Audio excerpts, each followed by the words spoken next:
So good evening students, welcome to my channel chemistry foundation academy. आज जो ये video specially आप लोगों के लिए मैं जो लाया हूँ for the specially MCQ based question जो है जो कल होने वाला है केमिस्ट्री उसके लिए है। और ये एक्चुअली हम स्लाइटली थोड़ा कॉम्बिनेशन किए हैं इस वीडियो में, दैट इज़ ब्रेन मैप साथ में एमसीक्यू है। ब्रेन मैप मीन्स आपको जो है थोड़ा कंसेप्ट को क्लियर करेगा और जिसके साथ साथ आप इजीली जो है वो कॉन्फिडेंटली जो है आप एग्ज़ाम में उसका आंसर को भी दे पाएंगे। तो ट्राई टू अंडरस्टैंड, जो ब्रेन मैप है उसको समझना है, कंसेप्ट को क्लियर करना है।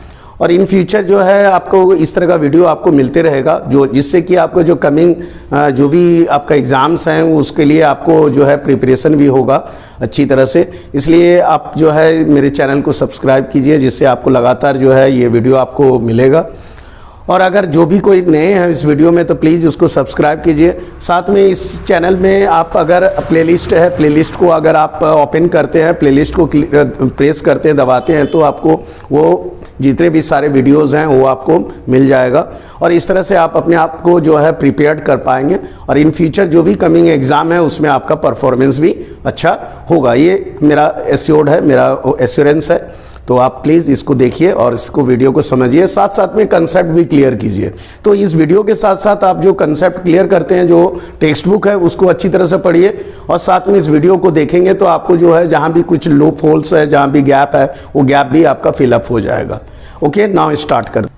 सो प्लेलिस्ट जो है डिस्क्रिप्शन में दिया हुआ, उसमें जाके आप देख सकते हैं। ओके, नाउ स्टार्ट करते हैं हम। इसमें क्वेश्चन देखिए, ये क्वेश्चन जैसे है इस तरह का क्वेश्चन आपके लिए इंपॉर्टेंट है और इससे आपका कंसेप्ट भी क्लियर होगा। तो ब्रेन मैप के थ्रू से हम लोग इसको डिस्कस कर लेंगे। तो देखिए ये क्वेश्चन है आपका, क्या क्वेश्चन है, ये आपका टेबल दिया हुआ है और टेबल में बताया ग्रुप नंबर ये दिया हुआ है, period, second period, third period, fourth period. ये मैक्सिमम आपको इतना ही देगा, फोर्थ पीरियड से ज़्यादा नहीं देगा मैक्सिमम। और ग्रुप 1, 2, 13, 14, 15, 16, 17, ठीक है। ये आपका ग्रुप दिया। जनरली इसी ग्रुप से, इसी ग्रुप एंड इसी पीरियड से ही क्वेश्चन आता है, ये आपको ध्यान रखना है, ठीक है। तो इसीलिए इस पैटर्न में आपको पढ़ना है, इस पैटर्न में आपको कंसेप्ट को क्लियर कर लेना है। तो यहाँ देखिए अब ये दिया हुआ है, अल्फ़ाबेटिकली हमने अरेंज किया यहाँ पे ABCD करके। अब यहाँ क्वेश्चन में आ जाइए, which one is the most electronegative element. तो आपको कैसे करना है, क्या कैसे आंसर आपको चूज़ करना है, करेक्ट कौन सा होगा। तो मोस्ट एटॉमिक जो आपका जो मोस्ट इलेक्ट्रोनेगेटिव एलिमेंट है, ऑप्शन हमेशा देखिएगा, MCQ में ऑप्शन इंपॉर्टेंट होता है। ऑप्शन के हिसाब से आपको आंसर उसको देखना है, करेक्ट करना, निकालना है, ठीक है। तो आंसर कैसे डिराइव करेंगे, आंसर कैसे फाइंड आउट करेंगे, देखिए जैसे P है तो आपका P यहाँ दिया हुआ है, that is group 16 period number 2। T है, T कहाँ पे है, देखिए यहाँ पे है, ग्रुप 2 में है, पीरियड नंबर 4। इसी तरह J है यहाँ पे group 17 period number first period, second period में है। एंड R आपको यहाँ पे दिया ग्रुप 16 थर्ड पीरियड, ठीक है। तो अगर आपको मालूम होगा, आप जानते, यही बेसिक है जो आपको ब्रेन मैप के थ्रू से हम बता रहे हैं कि जब भी आप अलोंग द पीरियड मीन्स किसी भी पीरियड में, इसको ध्यान दीजिएगा, किसी भी पीरियड, मान लीजिए आप सेकेंड पीरियड में जा रहे हैं तो लेफ्ट से राइट की ओर जा रहे हैं। जब लेफ्ट से राइट की ओर जाते हैं तो क्या होता है, एटम का साइज जो है वो छोटा होते जाता है, एटॉमिक साइज आपका डिक्रीज होगा। तो हमने यहाँ पे आपको ड्रॉ करके कुछ दिखा रहा है, इस तरह से साइज आपका छोटा हो रहा है। दैट इज ये सेकेंड पीरियड में लेफ्ट से राइट जा रहे हैं तो एटॉमिक साइज हमारा, एटॉम का जो साइज है ये डिक्रीज होगा, ये हमारा डिक्रीज होगा, ठीक है। तो ऑब्वियसली क्या होगा, ये जो है यहाँ पे फोर्स ऑफ अट्रैक्शन, यहाँ जो होगा ये डिस्टेंस, यहाँ पे न्यूक्लियस और इसके बीच, इलेक्ट्रॉन के बीच डिस्टेंस ज़्यादा है और यहाँ पे न्यूक्लियस और इलेक्ट्रॉन के बीच डिस्टेंस कम है। तो यहाँ पे हमारा क्या होगा, डिस्टेंस ज़्यादा है और यहाँ न्यूक्लियस और इलेक्ट्रॉन के बीच डिस्टेंस कम है, क्लियर। तो यहाँ एटॉमिक साइज बड़ा है तो इस डिस्टेंस, दोनों के बीच का दूरी जो होगा, दोनों के बीच का दूरी यहाँ पे ज़्यादा होगा और यहाँ दोनों के बीच का दूरी कम होगा। तो जब ज़्यादा डिस्टेंस है तो फोर्स ऑफ अट्रैक्शन यहाँ पे कम होगा, फोर्स ऑफ अट्रैक्शन यहाँ क्या होगा, कम होगा, ठीक है, लेस होगा।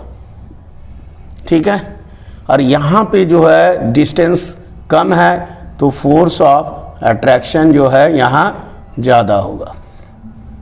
ठीक है, यहाँ पे मोर फोर्स ऑफ अट्रैक्शन। ठीक है, इसका मतलब है कि इलेक्ट्रॉन का अट्रैक्शन यहाँ ज़्यादा होगा, इलेक्ट्रॉन को अट्रैक्ट न्यूक्लियस ज़्यादा करेगा, यहाँ पे इलेक्ट्रॉन को न्यूक्लियस अट्रैक्ट कम कर रहा है। तो इसका मतलब है टेंडेंसी जो होगा गेन करने का, टेंडेंसी इलेक्ट्रॉन का यहाँ ज़्यादा होगा, to gain more electron, to gain more, ज़्यादा इलेक्ट्रॉन को गेन करेगा, गेन इलेक्ट्रॉन, टेंडेंसी ज़्यादा होगा, यहाँ पे हमारा टेंडेंसी ज़्यादा होगा, मोर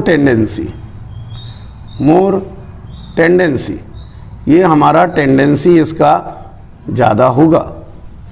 तो मोर टेंडेंसी टू गेन इलेक्ट्रॉन, तो इलेक्ट्रोनेगेटिविटी इसका क्या होगा, ज़्यादा होगा, इधर इलेक्ट्रोनेगेटिविटी कम होगा, क्योंकि ये इलेक्ट्रॉन लेने का टेंडेंसी यहाँ ज़्यादा है, यहाँ इलेक्ट्रॉन लेने का टेंडेंसी कम होगा, क्योंकि फोर्स ऑफ अट्रैक्शन न्यूक्लियस और इलेक्ट्रॉन के बीच कम है। ठीक है, तो इस केस में अगर देखें आंसर हमारा कौन सा हो जा रहा है, आंसर हमारा यहाँ पे जे होगा, दैट इज ये 17 का, दैट इज जे, क्योंकि ऑप्शन अगर आप देखें तो पी इधर है, तो पी का अगर आप देखते हैं, अगर और हम इसको और कंसेप्ट को आपको क्लियर कर रहे हैं, फॉस्फोरस है, ग्रुप 16 है, ग्रुप 16 मतलब outer most 6, that is period 2, तो पीरियड 2 है मीन्स यहाँ पे 2,6, फर्स्ट पीरियड सेकेंड पीरियड, तो ये 6 है, तो कितना हो गया ये मेरा 2,6, दैट इज ये आ गया, क्लियर है, सेकेंड पीरियड है, समझ में आ रहा है, ग्रुप 16 हो गया, दैट इज ये हमारा ऑक्सीजन है, एक्चुअली हमारा ये क्या है, ये ऑक्सीजन एलिमेंट जो है हमारा ऑक्सीजन है ये। ठीक है, तो ये इसका टेंडेंसी क्या होगा, आउटर मोस्ट में 6 है, 2 इलेक्ट्रॉन लेने का टेंडेंसी होगा। यहाँ पे अगर जे में देखें तो जे हमारा ग्रुप 17 है, सेकेंड पीरियड, तो फर्स्ट पीरियड और सेकेंड पीरियड में हमको देना है, तो यहाँ 7 होगा आउटर मोस्ट, क्योंकि 17 है। ठीक है, ये हमारा ग्रुप 17 है, तो यहाँ 7 होगा, ग्रुप 16 है तो 6, 7 है, ये हमारा हुआ सेकेंड पीरियड जे आया, मतलब ये हमारा क्या है, फ्लोरीन है। ठीक है, तो ऑक्सीजन और फ्लोरीन में हमारा क्या होगा, मोस्ट इलेक्ट्रोनेगेटिविटी किसका ज़्यादा होगा, फ्लोरीन का, क्योंकि यहाँ पे एक इलेक्ट्रॉन लेने का टेंडेंसी होगा और यहाँ हमारा 2 इलेक्ट्रॉन लेना हुआ, 2 इलेक्ट्रॉन लेगा, तो इसका टेंडेंसी चूँकि एक इलेक्ट्रॉन लेना है, इसका मोर टेंडेंसी, ये ज़्यादा टेंडेंसी होगा इसका लेने का, तो इलेक्ट्रोनेगेटिविटी इसका ज़्यादा होगा। क्लियर, अगर दूसरे का देखते हैं आर, तो आर नीचे आ जा रहा है, एटॉमिक साइज इसके कंपेयर में बड़ा हो जा रहा है, तो टेंडेंसी लेने का कम हो जाएगा इसके कंपेयर में, ये और कम हो जाएगा, क्योंकि एटॉमिक साइज ऊपर से नीचे आ रहे हैं, तो क्या होगा, एटॉमिक साइज इंक्रीज होगा तो टेंडेंसी दूरी बढ़ेगा, न्यूक्लियस और इलेक्ट्रॉन के बीच दूरी बढ़ जाएगा, जब दूरी बढ़ेगा तो क्या होगा, फोर्स ऑफ अट्रैक्शन कम हो जाएगा, इलेक्ट्रॉन लेने का टेंडेंसी भी कम हो जाएगा, जब इलेक्ट्रॉन का लेने का टेंडेंसी कम होता है, इलेक्ट्रोनेगेटिविटी वो क्या हो जाएगा, कम हो जाएगा। ठीक है, तो इस तरह से ये जे आपका क्लियर है, कॉन्फिडेंस के साथ आप आंसर इसको निकाल सकते हैं। ठीक है, क्लियर, ठीक है, I hope it's a clear. Now next आ जाते हैं दूसरा में, क्वेश्चन नंबर 2 में। नेक्स्ट क्वेश्चन देखिए, जैसे which has the highest electron affinity. Now highest electron affinity you see the option here R, K, Y and P here. So R, K, Y, P, if you see that R कहाँ पे है, देखो R का position यहाँ है, K का position यहाँ पे है, R और K, Y का पोजीशन यहाँ है और P है आपका यहाँ। तो इलेक्ट्रॉन एफिनिटी में क्या होता है कि इधर जब जाते हैं, हमेशा अभी जस्ट हम लोग डिस्कस किए कि एटॉमिक साइज इधर जब जाते हैं तो एटॉमिक साइज क्या होता है, छोटा होते जाता है, एटॉमिक साइज डिक्रीज होगा, साइज छोटा हो रहा है, तो इलेक्ट्रॉन लेने का टेंडेंसी यहाँ ज़्यादा होगा, मोर टेंडेंसी। अभी हम लोग डिस्कस किए हैं, मोर टेंडेंसी टू गेन इलेक्ट्रॉन, तो इलेक्ट्रॉन एफिनिटी इसका ज़्यादा होगा। अगर ऊपर से नीचे आते हैं तो फिर से साइज अगर इसके कंपेयर में देखेंगे तो इसका साइज अब नीचे से क्या होगा, बड़ा होते जाएगा, ये साइज बड़ा होगा। तो जब बड़ा होगा तो डिस्टेंस यहाँ पे ज़्यादा होगा, फोर्स ऑफ अट्रैक्शन कम होगा, तो यहाँ पे लेस टेंडेंसी होगा, less tendency to gain electrons. तो यहाँ इलेक्ट्रॉन एफिनिटी कम होगा, यहाँ इलेक्ट्रॉन एफिनिटी इसका ज़्यादा होगा। ठीक है, इस तरह से इलेक्ट्रॉन एफिनिटी क्या होगा, कम होते जाएगा। तो ये आपका यही है, इसको आपको कंसेप्ट है, ये हमेशा ध्यान रखना है। एटॉमिक साइज को आप ध्यान रखिए, एटॉमिक साइज से ही आप बहुत सारा आंसर को सॉल्व कर सकते हैं। एटॉमिक साइज और इलेक्ट्रॉनिक कॉन्फ़िगरेशन, ये दो इम्पॉर्टेंट फैक्टर है पीरियोडिक टेबल में। तो ये आपका आ गया। तो इस तरह से अगर हम देखें तो सबसे हाईएस्ट इलेक्ट्रॉन एफिनिटी होगा, लेने का टेंडेंसी किसका ज़्यादा होगा, ये आपको देखना है।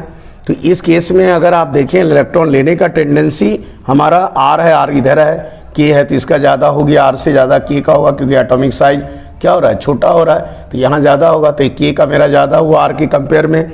वाई देखेंगे, वाई यहाँ पे है, तो वाई ग्रुप 18 है, ग्रुप 18 मतलब जीरो ग्रुप, तो जीरो ग्रुप है तो ऑलरेडी इसका ऑक्टेट कंप्लीट है। ऑलरेडी जब ऑक्टेट कंप्लीट है तो इसका लेने का टेंडेंसी नहीं होगा इलेक्ट्रॉन, क्योंकि इसका अपना ऑक्टेट फील्ड अप है, तो यहाँ पे ये भी नहीं होगा मेरा। तो मेरा पास फिर P है, तो P ऑलरेडी यहाँ पे है, तो इसके कंपेयर में अगर P के कंपेयर में देखें तो हम K में आ जाते हैं, तो यहाँ मेरा ज़्यादा होगा। कैसे होगा देख लीजिए। तो अगर P देखते हैं दैट इज़ 16, तो 16 का कितना हो गया, सेकेंड पीरियड है, तो सेकेंड पीरियड है 26। ठीक है, अगर K देखते हैं तो K मेरा 17 है, लेकिन पीरियड थर्ड है, मतलब 287 ये है। यहाँ पे अगर देखें इस केस में अगर P और हम K का डिफरेंस देख रहे हैं, तो P और K में जब देखेंगे तो यहाँ पे K यहाँ पे है, P यहाँ पे है, तो ये ऑलरेडी 6 है, तो यहाँ लेने का टेंडेंस इलेक्ट्रॉन लेना होगा इसको 2, और यहाँ इलेक्ट्रॉन लेना होगा इसको 1 इलेक्ट्रॉन लेना है। ठीक है, 287, और यहाँ पे 2 लेना है 26। तो इस कंपेयर में अगर देखें तो हमारा यहाँ पे क्या हो जाएगा, दैट इज़ ये क्लोरीन है, ये हमारा क्लोरीन है, ये ऑक्सीजन है। ठीक है, तो इस केस में इलेक्ट्रॉन एफिनिटी मेरा किसका ज़्यादा हो जाएगा, क्योंकि इसका साइज तो छोटा है, लेकिन साथ में क्या है, 2 इलेक्ट्रॉन लेना है, और यहाँ पे हमारा क्या हो रहा है कि इसका एक ही इलेक्ट्रॉन इसको लेना है, तो टेंडेंसी इलेक्ट्रॉन लेने का इसका ज़्यादा हो जाएगा। तो इस तरह से हमारा ये के हो गया। ठीक है, क्लियर, समझ में आया। तो यहाँ पे आंसर आपका क्या हो गया, हाईएस्ट इलेक्ट्रॉन एफिनिटी इस कंपेयर में के का ज़्यादा होगा, क्योंकि यहाँ पे एटॉमिक साइज इसका छोटा है, लेकिन यहाँ पे डिफरेंस क्या है, यहाँ 2 इलेक्ट्रॉन इसको रिक्वायरमेंट है, यहाँ रिक्वायर्ड है 2 इलेक्ट्रॉन ऑक्टेट को पूरा करने के लिए, यहाँ 1 इलेक्ट्रॉन, और ये जो है 7 है। तो इस केस में हमारा जो है होगा इलेक्ट्रॉन एफिनिटी इसका ज़्यादा हो जाएगा। अगर सेम, अगर यहाँ भी अगर 6 रहता, इफ़ यू कंपेयर, अगर यहाँ 6 रहता और यहाँ भी 6 है, लेकिन इसका एटॉमिक साइज छोटा है, इसका एटॉमिक साइज बड़ा होता, तो उस केस में इसका ज़्यादा होता। लेकिन यहाँ चूँकि 2 ऑर्बिट है, इसका साइज छोटा है, इसका बड़ा है, लेकिन यहाँ 2 इलेक्ट्रॉन इसको लेना है और इसको एक ही इलेक्ट्रॉन लेना है, तो टेंडेंसी इसका ज़्यादा होगा, तो इलेक्ट्रॉन एफिनिटी इसका ज़्यादा हो जाएगा। तो हमेशा ध्यान ये रखना है कि कंपेयर कर लेना है, जो भी इन्स एंड आउट जो भी कंपेयर है, रिक्वायरमेंट है, उसको देख के कंपेयर करके फिर सोच के आंसर देना है। तो ये इस तरह का जो क्वेश्चन होता है वो हमेशा कंफ्यूजिंग होता है, हमेशा स्टूडेंट डायलामा में रहता है। तो रीज़न आप क्लियर कट रखना है कि यहाँ जो 2, जैसे हम यहाँ आपको बताएं, एक्सप्लेन किए, यहाँ 2 ऑर्बिट है, यहाँ 3 ऑर्बिट है, इसका एटॉमिक साइज छोटा है, लेकिन इसका एटॉमिक साइज आपको बड़ा दिख रहा है, लेकिन है क्या, यहाँ 2 इलेक्ट्रॉन लेना है, यहाँ इसको एक ही इलेक्ट्रॉन लेना है। तो इस केस में हमारा जो है इलेक्ट्रॉन एफिनिटी इसका ज़्यादा होगा। ठीक है, अगर हम यहाँ पे अगर ये होता 286, तब इस केस में इलेक्ट्रॉन एफिनिटी इसका ज़्यादा होता, इसका कम हो जाता, लेकिन यहाँ 7 है, इसीलिए यहाँ आंसर हो गया हमारा के। क्लियर। नेक्स्ट में आ जाइए, which one has the highest ionization energy और इंथैल्पी और पोटेंशियल, कौन सा हाईएस्ट होगा? एनर्जी। तो आयनाइजेशन एनर्जी का मतलब होता है the energy required to remove the electron from its outermost shell. तो आउटर मोस्ट सेल से या लूजली जो मोस्ट लूजली इलेक्ट्रॉन्स है वो रिमूव होने के लिए जितना हम एनर्जी बाहर से लगाया जाता है उस एनर्जी को बोलते हैं आयनाइजेशन एनर्जी और इंथैल्पी। तो इस केस में अगर देखें तो हाईएस्ट किसका होगा? अगर फिर से देखते हैं, सी है यहाँ पे, तो ये क्या है? थर्ड पीरियड है, लेकिन ग्रुप 1 है, तो ये हमारा मेटल है। मेटल में ही होगा क्योंकि मेटल हमेशा पॉजिटिव होता है, तो इलेक्ट्रॉन जो निकलेगा वो हमेशा मेटल से ही निकलेगा, नॉन मेटल से हमारा इलेक्ट्रॉन निकलेगा नहीं। नॉन मेटल का टेंडेंसी होता है इलेक्ट्रॉन लेने का, इलेक्ट्रॉन रिलीज नहीं होता, इलेक्ट्रॉन रिमूव नहीं होता है। तो आयनाइजेशन पोटेंशियल हमेशा, आयनाइजेशन इंथैल्पी एनर्जी वो हमेशा यूज जो होगा हमको कहाँ अप्लाई होगा? मेटल के केस में। तो यहाँ पे आप देखिए हाईएस्ट यहाँ पे क्या होगा? कार्बन यहाँ पे है, तो अगर कार्बन देखिए डी है हमारा, ये मेटल है, ये भी मेटल है, जे नॉन मेटल है, तो नॉन मेटल जैसे ही आ गया 7 है आउटर मोस्ट, तो यहाँ तो गेन करेगा, तो ये हमारा होगा नहीं क्योंकि यहाँ पे इलेक्ट्रॉन तो रिमूव नहीं होगा, इलेक्ट्रॉन गेन कर रहा है, तो ये ऐसे ही हमारा कैंसिल हो गया। एम जो है देखिए यहाँ 14 है, मतलब अब ये 3 में देखना है, दैट इज सी है यहाँ पे first group third period, first group का थर्ड पीरियड मतलब 2 first period, second and third, that is 2 8 1। ये हमारा किसका हो गया? सोडियम का। सोडियम है 11, तो ये हो गया सोडियम 11। अगर डी देखें तो डी मेरा यहाँ 13 है, ग्रुप सेकेंड पीरियड, तो अगर डी देखें सेकेंड पीरियड 13 है, ठीक है, तो 13 मतलब यहाँ सेकेंड पीरियड है, तो 2 and 3, तो ये हमारा क्या है? सोडियम है, और ये हमारा हो गया 5 मतलब बोरोन हो गया, ठीक है। जे तो हमारा होगा नहीं, छोड़ देंगे हम ऐसे ही। एम जो है ये 14 है, 14 है थर्ड पीरियड, मीन्स 2 8 4, ये हमारा हो गया सिलिकॉन। तो इलेक्ट्रॉनिक कॉन्फ़िगरेशन के थ्रू से हम क्लियर कर लेंगे। तो हाईएस्ट आयनाइजेशन एनर्जी किसमें होगा, किसमें ज़्यादा एनर्जी लगेगा कि इलेक्ट्रॉन निकलेगा? तो ये हम देखिए यहाँ 3 है, यहाँ पे 3 इलेक्ट्रॉन्स है, तो ऑब्वियसली एटॉमिक साइज अगर कंपेयर करें तो इसमें इसका एटॉमिक साइज और ये दोनों हमारा 3 ऑर्बिट है और ये 2, तो ये हमारा क्या होगा? ये स्मॉलेस्ट एटॉमिक साइज है, स्मॉलेस्ट साइज, एटम का साइज सबसे छोटा इस केस में है, ठीक है। तो एटम का साइज जब सबसे छोटा होगा तो फोर्स ऑफ अट्रैक्शन क्या होगा? ज़्यादा होगा, और जब फोर्स ऑफ अट्रैक्शन ज़्यादा होगा तो हमको एनर्जी ज़्यादा अप्लाई करना होगा इलेक्ट्रॉन को बाहर निकालने के लिए, ठीक है। और वो भी आप आउटर मोस्ट में 3 इलेक्ट्रॉन्स हैं, ठीक है। तो इस केस में अगर देखें तो आंसर हमारा डी होगा। क्या होगा? डी, ठीक है, क्योंकि जे होगा नहीं। एम मेरा 4 है, 4 अगर देखें तो आउटर मोस्ट इसका साइज बड़ा है और ये आउटर मोस्ट में मेरा 4 है, तो इस केस में अगर हम देखें तो ये हमारा एटॉमिक, अगर देखिए यहाँ पे है डी यहाँ पे है और हमारा एम यहाँ पे है, ये पोजीशन है, ठीक है। तो अगर इसका देखें यहाँ पे तो एटॉमिक साइज इसका तो छोटा है, इसके कंपेयर में ये बड़ा है ना, ये दिख रहा है आपको, ठीक है। तो इस केस में हमारा एनर्जी जो है किस में ज़्यादा लगेगा? डी में लगेगा, ठीक है, क्योंकि मेटल है, इलेक्ट्रॉन रिलीज होता है तो इसका टेंडेंसी तो होगा रिलीज करने का, इलेक्ट्रॉन रिमूव होने का टेंडेंसी होगा, लेकिन एनर्जी कंपेयर में कंपेरेटिवली इसमें ज़्यादा होगा। क्लियर? आ गया है? कोई डाउट नहीं हमको लग रहा, क्योंकि ये सबसे स्मॉलेस्ट साइज ये है, ठीक है। नेक्स्ट में क्वेश्चन में आ जाइए, which is the most electropositive. अब इलेक्ट्रोपॉजिटिव में देखेंगे, मीन्स मोस्ट इलेक्ट्रोपॉजिटिव मीन्स सबसे ज़्यादा मेटालिक कैरेक्टर। तो सबसे ज़्यादा मेटालिक कैरेक्टर कौन सा होगा? That is tendency to lose electron. तो इलेक्ट्रॉन लूज करने का टेंडेंसी देखिए, यहाँ ऑप्शन दिया हुआ एच हमारा कहाँ पे? यहाँ, और ई हमारा यहाँ पे है, और यहाँ एच, यहाँ पे 2 सेम एच आ गया है। मान लीजिए हम यहाँ एम डाल दे रहे हैं, ठीक है। इस केस में अगर हम देखें तो इस केस में हमारा सबसे ज़्यादा जो टेंडेंसी होगा लूज करने का इलेक्ट्रॉन का ई होगा।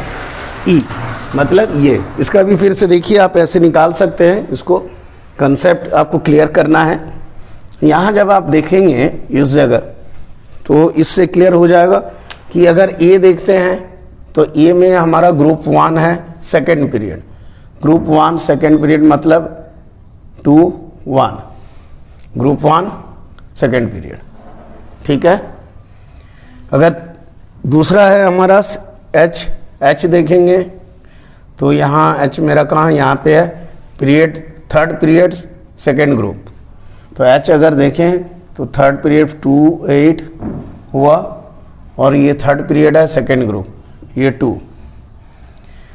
अगर ये देखते हैं ई हमारा फोर्थ पीरियड है, तो फोर्थ पीरियड हमारा फर्स्ट ग्रुप, तो fourth period, first period, second period, third period and fourth period. Fourth period का ग्रुप 1, तो 1 देंगे मतलब ग्रुप 1 हो गया। तो इस तरह से आपको इससे क्या हो रहा है कि ग्रुप और पीरियड भी आप इजीली निकाल ले रहे हैं। ये पीरियड 1 2 3 4 ग्रुप 1, ये पीरियड है 1 2 3 थर्ड पीरियड, ठीक है। यहाँ पे ग्रुप 2 दिख रहा है आपको, ठीक है, और यहाँ पे सेकेंड पीरियड ग्रुप 1। तो इसमें आप देखेंगे तो क्या हो रहा है, एटॉमिक साइज सबसे बड़ा है, ये लार्जेस्ट एटॉमिक साइज, ये हमारा क्या है, लार्जेस्ट एटॉमिक साइज, ये लार्जेस्ट एटॉमिक साइज है। तो ये क्या होगा, सबसे ज़्यादा इलेक्ट्रो पॉजिटिव होगा, दैट इज इलेक्ट्रो पॉजिटिव भी क्या होगा, most electro positive, most electro positive, electro positive ज़्यादा होगा क्योंकि एक इलेक्ट्रॉन है, इजीली इसका टेंडेंसी ज़्यादा होगा डोनेट करने का, ठीक है। तो आंसर आपका ये हो गया।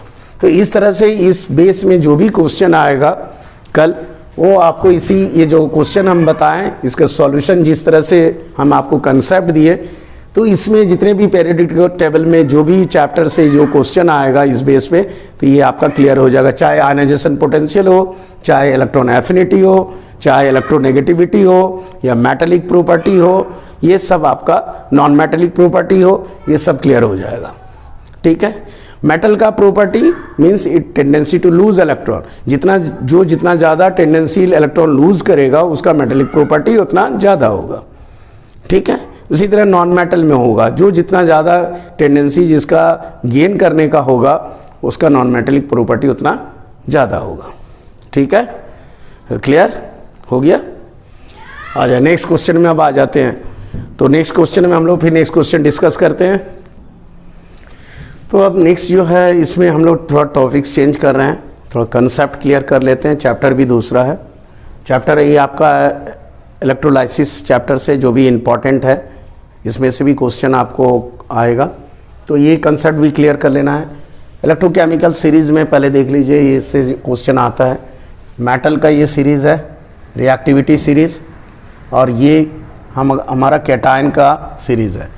तो कैटायन में क्या होता है, जैसे ऊपर से नीचे आएंगे नीचे की ओर, तो इजीली इलेक्ट्रॉन को गेन करेगा, मतलब डिस्चार्ज ज़्यादा होगा, मोर डिस्चार्ज। तो डिस्चार्ज जो होगा, मोर डिस्चार्ज एट कैथोड, ये कैथोड में डिस्चार्ज जो है नीचे का जितना बिलो, वो डिस्चार्ज का जो है वो टेंडेंसी ज़्यादा होगा।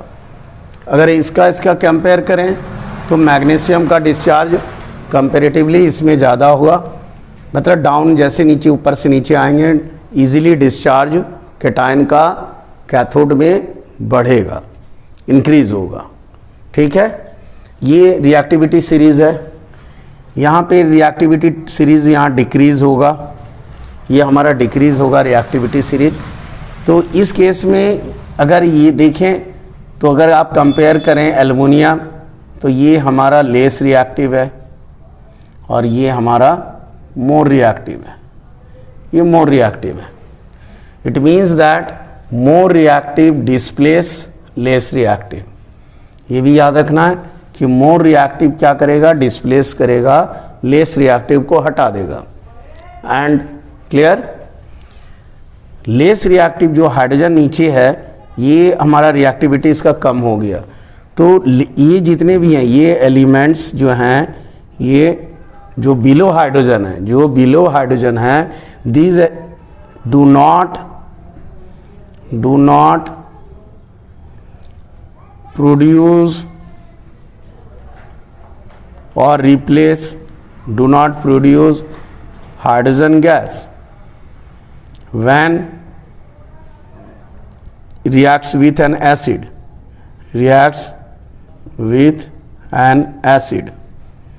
एसिड के साथ जब रिएक्ट करेंगे तो ये हाइड्रोजन गैस प्रोड्यूस नहीं करेगा, क्योंकि ये do not displace the hydrogen from N acid, means do not displace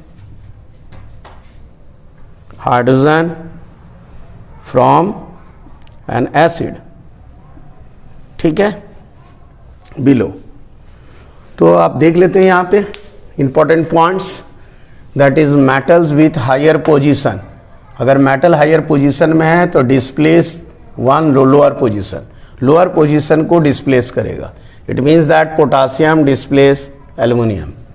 metals below hydrogen can not displace hydrogen from acid, जो अभी हमने बताया कि बिलो हाइड्रोजन है, ये जब भी एसिड के साथ रिएक्ट करेगा तो एसिड का जो हाइड्रोजन है उसको डिस्प्लेस नहीं कर पाएगा। ठीक है, इसीलिए हाइड्रोजन गैस भी ये प्रोड्यूस नहीं करता है जब एसिड के साथ रिएक्ट करता है। Elements lower in series get, अब यहाँ पे देखिए जो लोअर इन सीरीज है वो डिस्चार्ज इजीली एट कैथोड, तो ये इजीली डिस्चार्ज होगा एज कंपेयर टू दिस और एज कंपेयर टू दिस। क्यों? क्योंकि ये गेन करेगा कैटाइंस इजीली, ये इजीली गेन करेगा कैटाइन। ये कैटाइन जो है, ये कैटाइन है, पॉजिटिव है, तो अगर कंपेयर करें तो ये इजीली गेन करेगा इलेक्ट्रॉन को एज कंपेयर टू एबव जो भी कैटाइंस है। तो जैसे जैसे हम कैटाइन इस केस में सीरीज में जैसे जैसे नीचे आएंगे तो elements lower in series discharge easily at cathode, cathode में डिस्चार्ज इजीली होगा। क्लियर? जैसे मान लीजिए हम एक एग्जांपल दे रहे हैं आपको, जैसे हम अगर आपको दें फॉर एग्जांपल, जैसे सपोज जिंक है, जिंक प्लस ये दिए हैं और आपको दे दे रहे हैं FeSO4, तो यहाँ पे क्या होगा, जिंक जो है डिस्प्लेस करेगा, zinc is more reactive, zinc हमारा क्या है, ज़्यादा रिएक्टिव है। ठीक है, तो जिंक जब ज़्यादा रिएक्टिव है आयरन से, जिंक के बाद आयरन आता है, यहाँ पे आयरन होगा, तो जिंक जो है डिस्प्लेस करेगा, इसको हटा के ZnSO4 हो जाएगा। ठीक है, रिप्लेस होगा। लेकिन अगर हम ऑप्शन दे देते हैं ऐसे Fe प्लस ZnSO4, तो ये रिएक्शन नहीं होगा, ये can not displace, can not displace, ये डिस्प्लेस नहीं करेगा। क्लियर? आ गया समझ में? तो इस तरह से ये कंसेप्ट को जो है हमें क्लियर करना है। इस तरह से अगला क्वेश्चन भी देखते हैं, इस तरह से डिफरेंट टाइप ऑफ क्वेश्चन इसमें आता है। इसको भी इस तरह से बेसिक जो है कंसेप्ट आपको क्लियर रहना चाहिए। अब देखिए नेक्स्ट जो है हम बता रहे हैं, जैसे आयनाइजेशन, एक इम्पॉर्टेंट है ionization and dissociation of ions. Ionization का मतलब क्या होता है कि formation of ions, ion form करना है, that is called formation of ions को हम लोग बोलते हैं ionization, that is conversion into ions. तो आयनाइजेशन का मतलब हो गया फॉर्मेशन ऑफ आयन। अगर हम इसका डिस्कस करें, ionization that is formation of ion और कन्वर्ट, है ना, ये आयन को कन्वर्ट करेगा आयंस में, तो ये हमारा आयनाइजेशन है। और डिसोसिएशन का मतलब होता है separation of ions, that is dissociate, separation of ions. यहाँ आयन सेपरेट होता है, यहाँ आयन बनता है, यहाँ आयन पहले से प्रेजेंट है, यहाँ सेपरेट होता है, ये हो गया डिसोसिएशन। जैसे मान लीजिए बेसिकली इसमें इस केस में क्या होता है कि जितने भी पोलर कोवलेंट होते हैं, polar covalent bonded compound, polar covalent bonded जो कंपाउंड होगा वो फॉर्मेशन ऑफ आयन होगा, और सेपरेशन में जो है ऑलरेडी आयनिक और electrovalent bonded compound, ionic compound और इलेक्ट्रोवेलेंट ये कंपाउंड यहाँ पे होता है। अगर एग्जांपल देखें आयनाइजेशन में, तो जैसे हम पोलर कोवेलेंट बोलें, जैसे HCl, लिक्विड में मान लीजिए लिक्विड है HCl, तो ये क्या होगा, आयनाइजेशन होगा। जैसे ही आप लिक्विड में डालेंगे HCl को लिक्विफाई करेंगे तो H plus and Cl minus, ये एक्वस में जैसे ही डालेंगे तो H प्लस और Cl माइनस में फॉर्म करेगा। तो ये क्या है, ये पोलर कोवेलेंट है, कोवेलेंट बॉन्ड है, लेकिन ये स्लाइटली पॉजिटिव स्लाइटली नेगेटिव होता है, तो पोलर कोवेलेंट है, ये आयनाइज नहीं है। लेकिन जैसे ही हम एक्वस सॉल्यूशन में लाएंगे इट फॉर्म्स आयन, ये आयन फॉर्म करेगा। ठीक है, क्लियर। तो ये आएगा। डिसोसिएशन में क्या है, जैसे NaCl, ये ऑलरेडी पॉजिटिव नेगेटिव होता है, तो व्हेन ये आपका ऑटोमेटिकली जो है ये dissociate into Na plus and Cl minus, तो ये डिसोसिएशन है, इट्स ऑलरेडी पहले से ही प्रेजेंट है, that is positive and negative, Na plus and Cl minus. ये हमारा क्या है, आयनिक कंपाउंड है, it's a ionic compound, ionic compound. ठीक है, ये बेसिक डिफरेंस है आयनाइजेशन एंड डिसोसिएशन। क्लियर। तो ये कंसेप्ट भी इंपॉर्टेंट था, इसको आपको क्लियर रखना है। ठीक है, नेक्स्ट में आ जाते हैं। अगला नेक्स्ट में देखिए,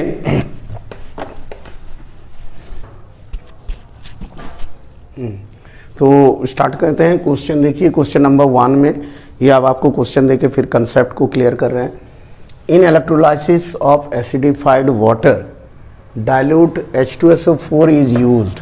तो इलेक्ट्रोलाइसिस, जब एसिडिफाइड वाटर का इलेक्ट्रोलाइसिस होता है, जब भी हम इलेक्ट्रोलाइसिस करते हैं वाटर का, तो उसमें थोड़ा एसिड डाला जाता है, 2-4 बूंद, सो दैट ड्रॉप्स कुछ ड्रॉप्स एसिड डालते हैं टू मेक इट, उसको कंडक्टिविटी को बढ़ाने के लिए, टू इंक्रीज इट।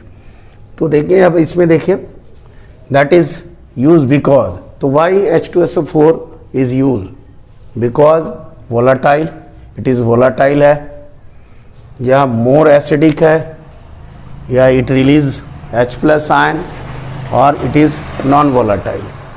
कौन सा होगा? तो इस केस में आंसर, जब भी आप आंसर देते हैं थोड़ा सोच के, थोड़ा समझ के डिसाइड करना है।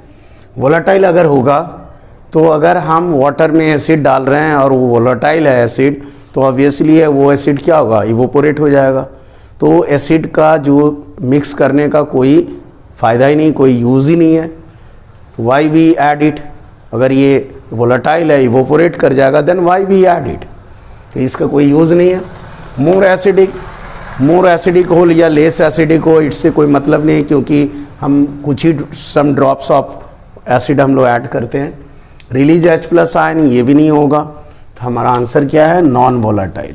अगर ये एसिड नॉन वोलाटाइल होगा तभी वो वहाँ एग्जिस्ट करेगा, तभी वो रहेगा, और तभी वाटर का कंडक्टिविटी को बढ़ाएगा।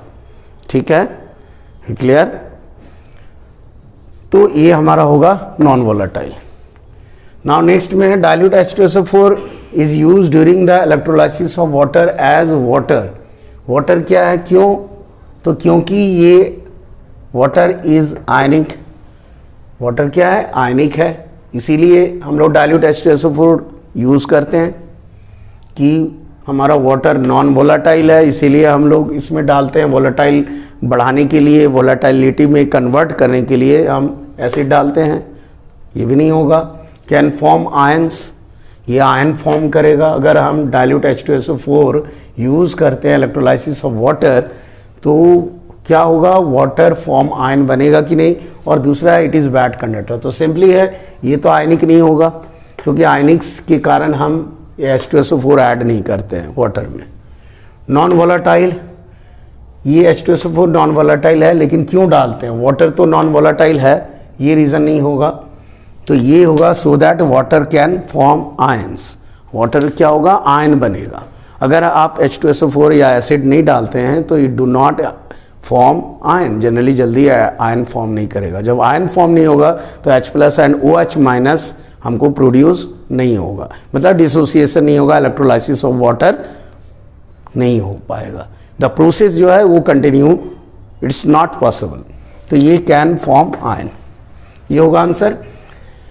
इन electrolysis of water which one discharge at anode, anode में डिस्चार्ज कौन सा होगा। तो अब इसको अगर समझना है तो आप इसको यहाँ पे आपको एग्जांपल देके यहाँ पे दिखा रहे हैं कि वाटर है, इसमें वाटर प्लस एसिड, इलेक्ट्रोलाइसिस में क्या है, वाटर प्लस सल्फ्यूरिक एसिड डाल रहे हैं, तो हम दो डिसोसिएशन होगा, water that is H+ and OH-, और एसिड है भी है तो H2SO4, इसमें होगा 2H+ एंड SO4 2-, ये है क्लियर।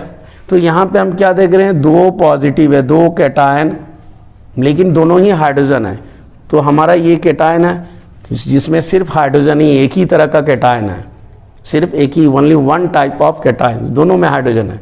लेकिन यहाँ पे टू डिफरेंट कैटायंस है, एक ये और ये, that is anions, two different negative charge radical, that is OH- and SO4 2-, दो डिफरेंट है। तो अब इस केस में देखें कि ये क्या नेगेटिव है, ये पॉजिटिव है, तो यहाँ पे हमको बोला है एनोड, एनोड में डिस्चार्ज क्या होता है। तो पहले डिसाइड करेंगे, ये पॉजिटिव है, तो पॉजिटिव है तो ये कहाँ जाएगा, ये मूव करेगा कहाँ, नेगेटिव की तरफ, अट्रैक्ट टुवर्ड्स नेगेटिव। नेगेटिव कौन होता है, कैथोड, तो ये तो माइग्रेट होगा कैथोड की तरफ जाएगा ये। तो ये मेरा यहाँ पे आंसर नहीं है, हमको एनोड वाला चूज करना है। तो एनोड ये अब डिलीट हो गया, खत्म हो गया, इसमें यूज़ नहीं होगा इसका ऑप्शन, क्योंकि एनोड में मूव करना, ये तो मूव करेगा कैथोड की तरफ, ये माइनस है, मतलब ये दोनों मूव करेगा किधर, एनोड की तरफ, ये दोनों। अब इस दोनों में आंसर कौन सा होगा ये डिसाइड करना है, ठीक है, क्लियर। अब इस दोनों में जब देखेंगे तो हमारा जो सीरीज होता है एनायन का सीरीज, तो एनायन का सीरीज में हमारा OH नीचे होता है, OH- नीचे होता है, SO4 2- ऊपर होता है, ये कंडीशन है। तो जो नीचे होगा वो डिस्चार्ज होगा, वो इजीली डिस्चार्ज होगा, इजीली डिस्चार्ज, ये डिस्चार्ज होगा। तो हमारा आंसर क्या हो गया, ये क्लियर, समझ में आया, ये आपका कंसेप्ट था। तो इस तरह से कंसेप्ट को आपको क्लियर करना है। एक और चीज़ देखिए, यहाँ पे एक और कभी कभी स्टूडेंट ये गलत कर देते हैं कि ये कभी कभी ये भी होता है कि डिस्चार्ज का मतलब हो जाता है, सोचता है यहाँ पे जो लास्ट में जैसे OH जो है OH+ OH रिपीट होगा तो क्या होगा यहाँ पे, इस तरह से अगर इसका देखें इक्वेशन निकालें, मान लीजिए एट एनोड, एनोड में रिएक्शन क्या होगा, देखिए एक और क्वेश्चन में बन सकता है कि एट एनोड क्या रिएक्शन होगा यहाँ पे, एट एनोड में तो OH- है, ये OH है, ये दोनों हमारा क्या करेगा, एनोड में आया और ये रिएक्ट करके क्या बनेगा, वाटर प्लस वाटर बना एंड O, ये अगेन कंबाइन होगा, O+ O एटम है, इट फॉर्म ऑक्सीजन।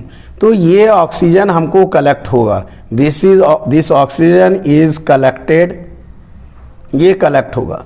तो क्वेश्चन में कभी कभी ये थोड़ा सा डायलेमा आ जाता है कि आंसर हम कहीं ऑक्सीजन ना दे दें, तो ये अगर आप देते हैं तो ये रॉन्ग होगा, क्योंकि डिस्चार्ज का मतलब होता है नॉट कलेक्टेड, ये हमारा कलेक्ट होकर रिएक्शन करके एट एनोड में आएगा, तब वो कन्वर्ट होगा O2 में। तो this is not the answer if discharge लिखा रहेगा। अगर डिस्चार्ज लिखा है तो आपको OH- यहाँ पे एनोड में डिस्चार्ज होगा। लेकिन अगर क्वेश्चन में अगर यहाँ पे हम सपोज हम विच वन इज डिस्चार्ज की जगह हम लिख दें कि विच वन इज कलेक्टेड, वहाँ क्या कलेक्ट होगा, कलेक्टेड एट एनोड, एनोड में क्या कलेक्ट होगा, या वहाँ पे कौन सा गैस वहाँ पे कलेक्ट होगा, तो ये आंसर होगा तब C, ठीक है। डिस्चार्ज होगा तो OH, तो क्लियर, समझ में आ रहा है? तो इस तरह से आपको यहाँ ध्यान देना है क्वेश्चन पे। तो यहाँ पे हमारा क्या था, डिस्चार्ज था, ठीक है, एट एनोड, आंसर होगा OH minus. Clear I think? तो इस तरह से कंसेप्ट जो है आपको क्लियर करना है। कंसेप्ट अगर क्लियर रखेंगे तो आपको कोई दिक्कत नहीं होगा, इजीली कॉन्फिडेंट के साथ आप एग्जाम दे पाएंगे। ओके ओके, नेक्स्ट क्वेश्चन आते हैं, ठीक है। ओके, इस डायग्राम के थ्रू से हम लोग दोनों समझ लेते हैं, इलेक्ट्रोप्लेटिंग और इलेक्ट्रो रिफाइनिंग, दोनों का जो कंसेप्ट है मोर और लेस सिमिलर है। इलेक्ट्रोप्लेटिंग में क्या होता है, जिस ऑब्जेक्ट का, मान लीजिए ये ऑब्जेक्ट है, तो जो भी ऑब्जेक्ट का इलेक्ट्रोप्लेटिंग करेंगे, इलेक्ट्रोप्लेटिंग मीन्स कोटिंग, एक तरह का कोटिंग होता है, किसी भी ऑब्जेक्ट में एक लेयर चढ़ाया जाता है, नॉन कोरोसिव मेटल का लेयर चढ़ाया जाता है, जिससे कि वो जो ऑब्जेक्ट है वो कोरोजन ना हो, उसका डिस्ट्रक्शन ना हो, और उसका डेकोरेटिव पर्पस से भी हम लोग इलेक्ट्रोप्लेटिंग करते हैं, जिससे वो दिखने में अच्छा लगे, ठीक है। तो इस केस में अगर मान लीजिए सपोज स्पून का इलेक्ट्रो कोटिंग करना है, इलेक्ट्रोप्लेटिंग करना है, तो हम इसमें क्या करेंगे, ऑब्जेक्ट लेंगे यहाँ पे, और इस तरह से जब इलेक्ट्रोलाइसिस होगा तो ये हमेशा क्वेश्चन आता है कि ये ऑब्जेक्ट क्या होगा, एनोड होगा कि कैथोड होगा। तो ये हमेशा याद रखिए, जब भी ऑब्जेक्ट रहेगा उसको एज ए कैथोड लेना है, ये कैथोड की तरह काम करेगा, ये याद रखना है। और जिस चीज़ का इलेक्ट्रोप्लेटिंग कराएंगे, जैसे सपोज हम निकल का या सिल्वर का इलेक्ट्रोप्लेटिंग कराते हैं, तो ये सिल्वर रॉड, ये एनोड बनेगा, ये एनोड रहेगा, ठीक है। तो ये है इस तरह से। एक क्वेश्चन और आता है कि सिल्वर आर्जेंटो साइनाइड की जगह में हम लोग वाई नॉट, अगर सिल्वर का कोटिंग कर रहे हैं तो वाई नॉट सिल्वर नाइट्रेट, क्यों वाई नॉट सिल्वर नाइट्रेट का हम लोग यूज़ क्यों नहीं करते हैं, सिल्वर नाइट्रेट का हम लोग इस्तेमाल क्यों नहीं करते हैं, क्यों हम जो है दूसरा अदर कंपाउंड्स का यूज़ करते हैं, ठीक है। तो क्योंकि सिल्वर नाइट्रेट जो है ये फास्ट हमारा इलेक्ट्रोलाइसिस होगा, डिसोसिएशन फास्ट होगा, तो ये जो सिल्वर है ये फास्टली यहाँ पे डिपॉजिट होगा। जब फास्टली डिपॉजिट होगा तो क्या होगा, सिल्वर जो है डिपॉजिटेड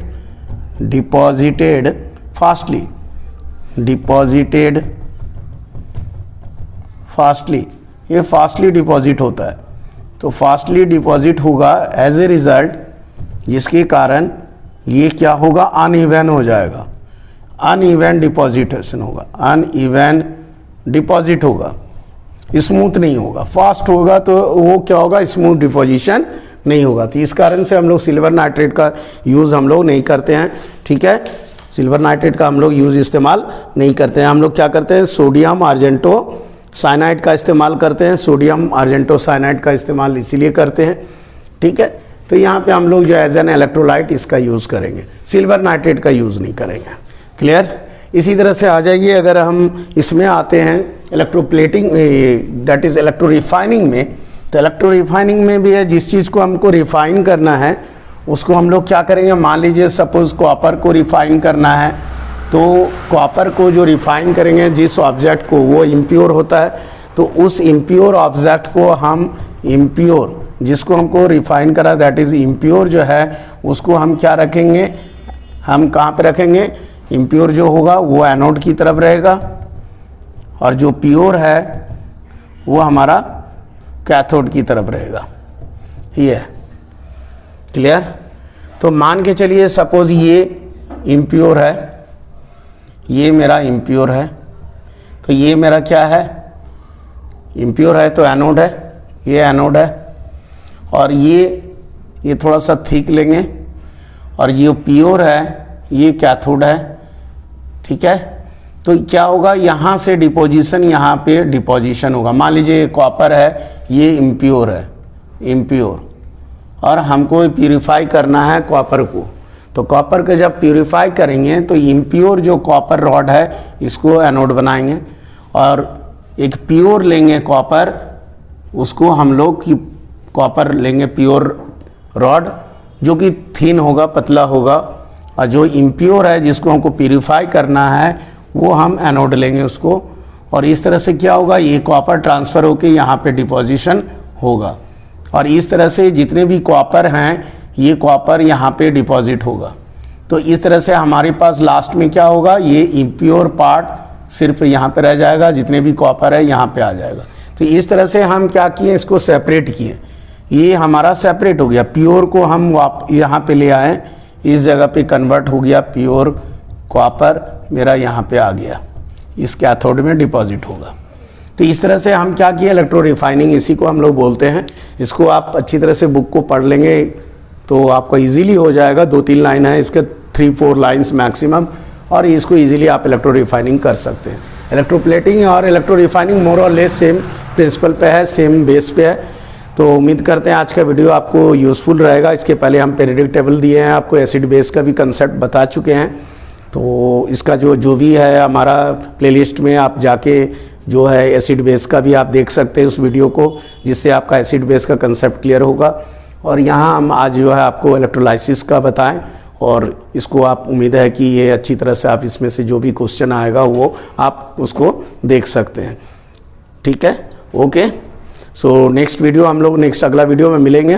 तो उम्मीद करते हैं कि आपको ये फ़ायदा आपको पहुंचेगा। सो प्लीज़ इसको आप सब्सक्राइब कीजिए, शेयर कीजिए, और कल की जो है एग्ज़ाम है उसमें अच्छी तरह से आप अच्छा स्कोर कीजिए। Okay then.